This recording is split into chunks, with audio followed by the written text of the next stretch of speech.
Bonjour à tous. 80%, 4 personnes sur 5 souffrent au moins une fois dans sa vie des douleurs dans le dos. Savez-vous à quoi ceci est dû?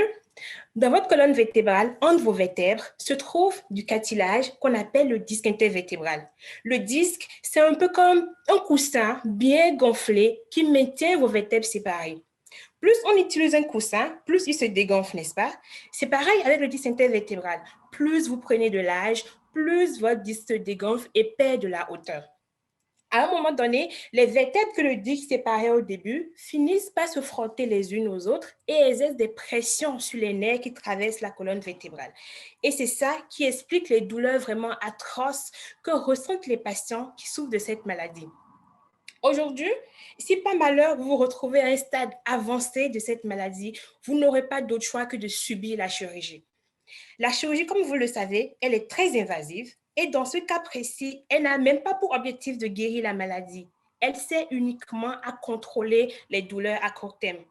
Dans mon projet, je travaille pour développer une thérapie injectable, donc à utiliser sans chirurgie, qui a pour objectif de traiter la maladie, c'est-à-dire de regonfler le disque. Tout le monde ici connaît les crevettes.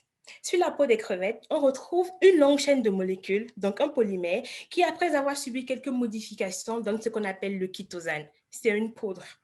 Le sucre se dissout dans de l'eau simple, n'est-ce pas? Le chitosane, lui, il a plus de caractère. Il se dissout uniquement dans des solutions acides.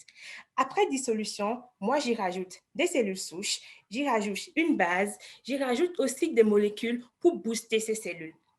C'est suffisant, j'obtiens un cocktail liquide que je peux injecter dans mon disque à travers de très petits aiguilles.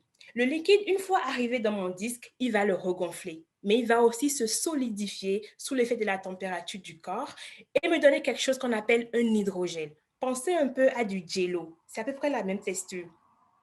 Le premier défi de mon projet a été de trouver la bonne composition pour que l'hydrogène que j'obtiens après solidification soit suffisamment résistant pour supporter les contraintes mécaniques dans cette région du corps. Le second défi a été de choisir la bonne molécule et le bon dosage pour cette molécule afin qu'elle soit en mesure de stimuler mes cellules à produire tout ce qu'il faut pour garder mon disque gonflé. L'objectif ultime de mon projet est de pouvoir un jour remplacer la chirurgie par de simples injections pour traiter les maux du dos. Je vous remercie.